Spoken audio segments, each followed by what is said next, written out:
Hello, everybody. Hello, Mr. President. It's a very sad day, and glad we paid our respects. So tough. It's a tough situation.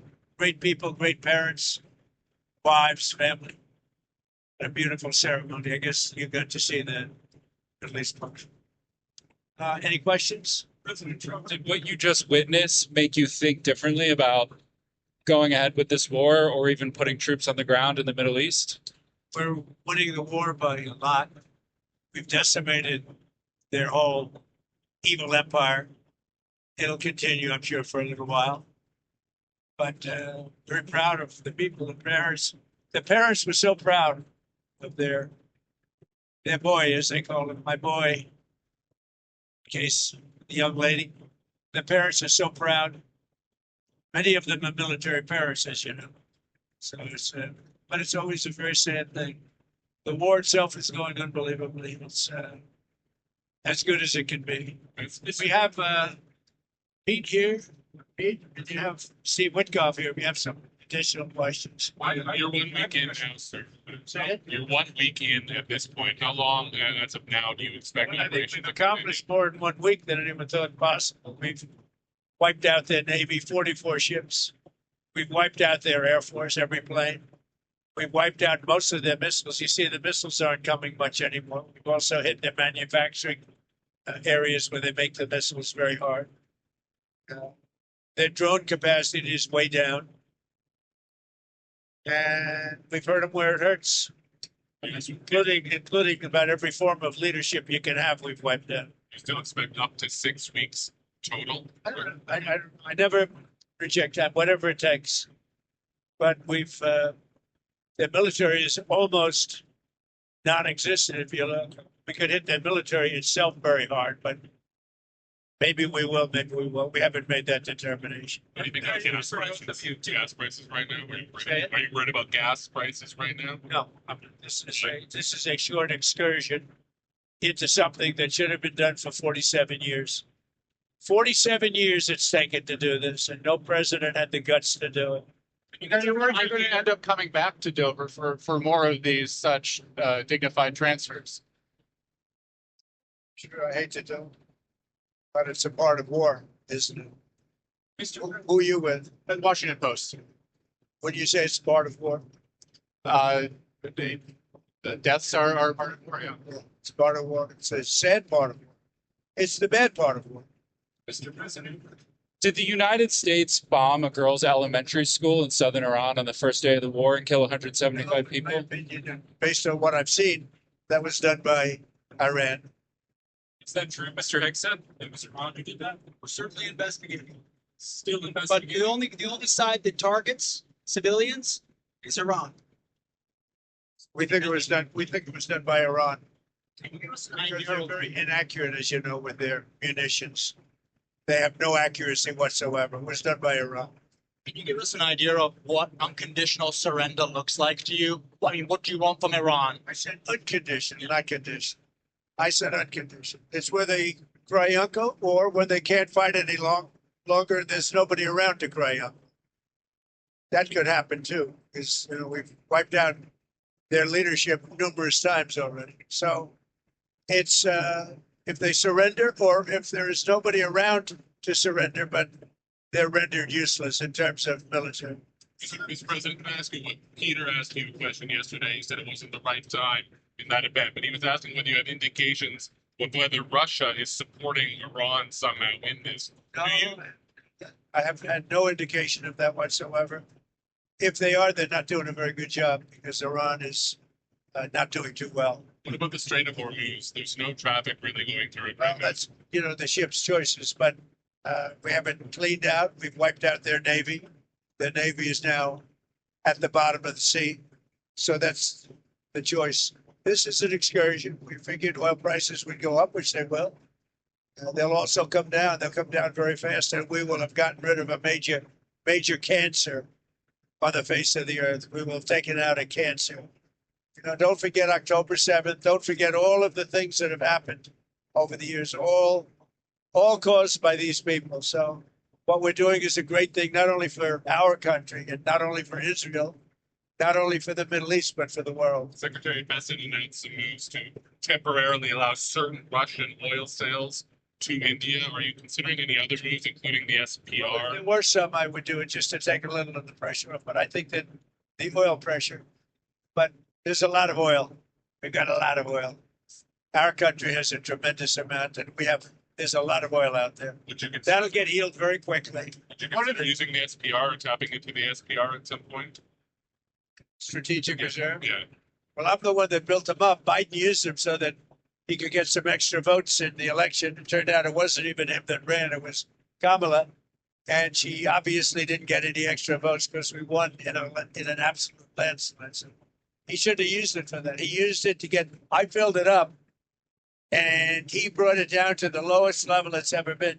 We will start at the appropriate time, which is basically a gut instinct. We will start filling up the strategic reserves. What are the circumstances where you'd send in ground troops? How are you thinking about that? I don't even want to talk about it now. I mean, I don't think it's an appropriate question. You know, I'm not going to answer it. Could there be? Possible, for very good reason. Have to be very good reason. And I would say if we ever did that, they would be so decimated that they wouldn't be able to fight at the ground level. Are you thinking about the oil facility there? There's an oil facility kind of on the coast of Iran that could be secured by ground troops. There's been some speculation that could be a target. What the speculation is, but I certainly wouldn't be able to tell you that. I'd be in trouble with myself if I told you that. Mr. President, don't you need ground troops to secure the enriched uranium at the nuclear sites? Find out about that. We haven't talked about it, but it was a total obliteration. They haven't been able to get to it, and at some point maybe we will. You know, that'd be a great thing. But right now we're just decimating them. But we haven't gone after it. But it's something we could do later on. We wouldn't do it now. Maybe we'd do it later. You said you want to be involved in the selection of the next leader of Iran. Can you talk to me? Well, because I don't want to just come back every 10 years. And mostly you'll have presidents, that won't do that because they don't get it. But we don't want to come back every 5 years or every 10 years and do this. So we want to pick a president that's not going to be leading their country into a war. Do you have any questions for Pete or Steve? Come on up. Mr. Whitlock, Steve, come on up. Mr. Whitlock, is there still space to do a deal with whatever is left of the Iranian government? There is, I think that's going to be up to the president. That's what I think. But they didn't seem to be very amenable in those first set of negotiations. You heard what I said. They said we have the inalienable right to enrich.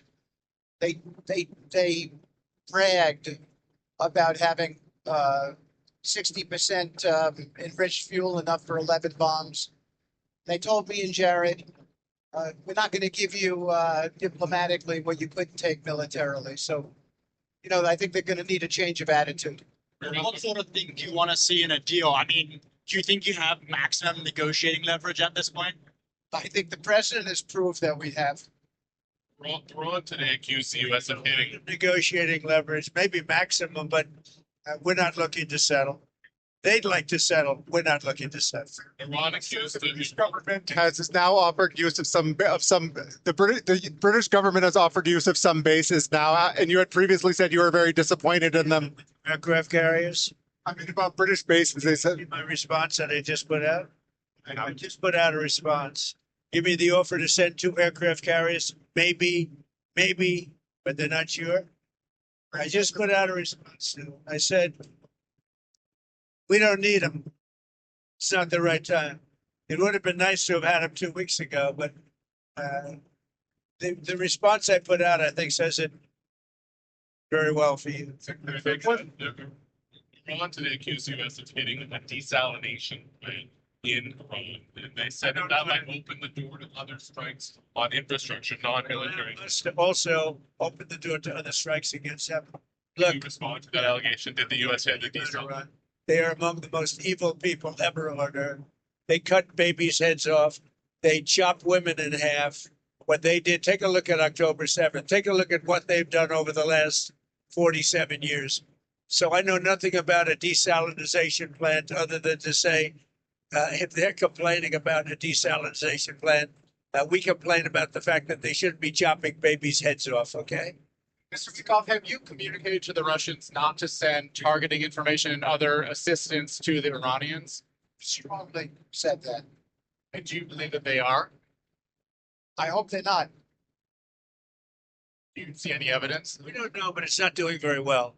If they are, it's not helping much. If you take a look at what's happened to Iran in the last week, if they're getting information, it's not helping them much. What would it mean to you if they were? I mean, even if it's not helping the Iranians particularly much, it's still involving themselves in a conflict that they're not directly. They'd say we do it against them, wouldn't they? Huh?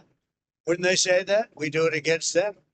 I don't know. Look, they can give all the information that they want, but people they're sending it to are overwhelmed.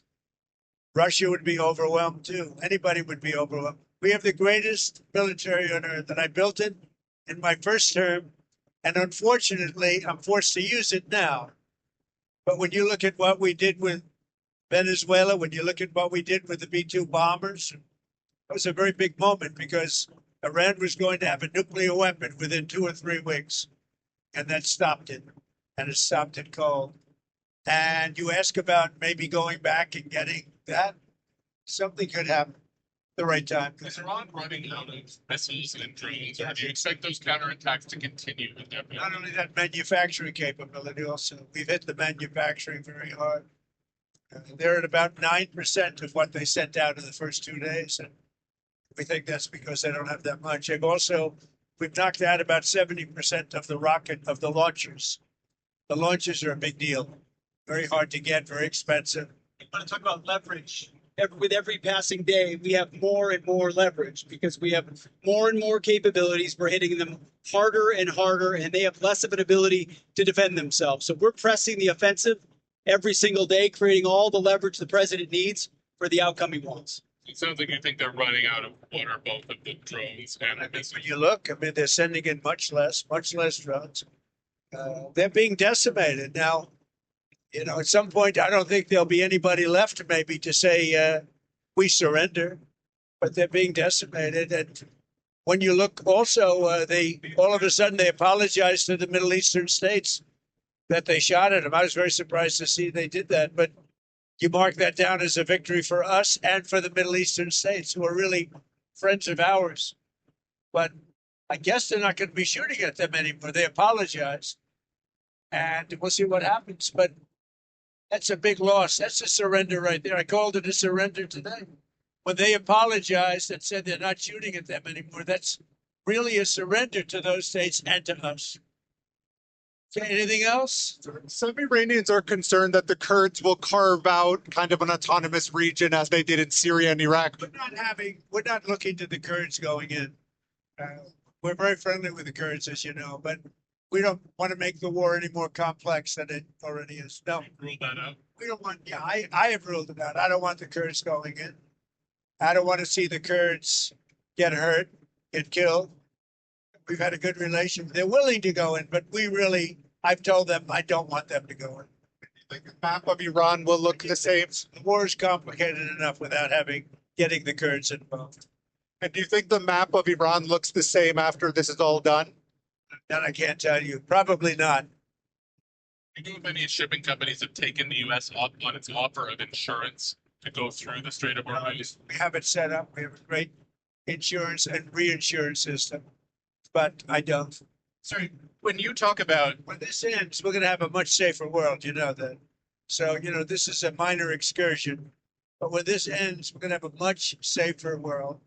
And we will have gotten rid of a lot of sick and demented people, the leadership.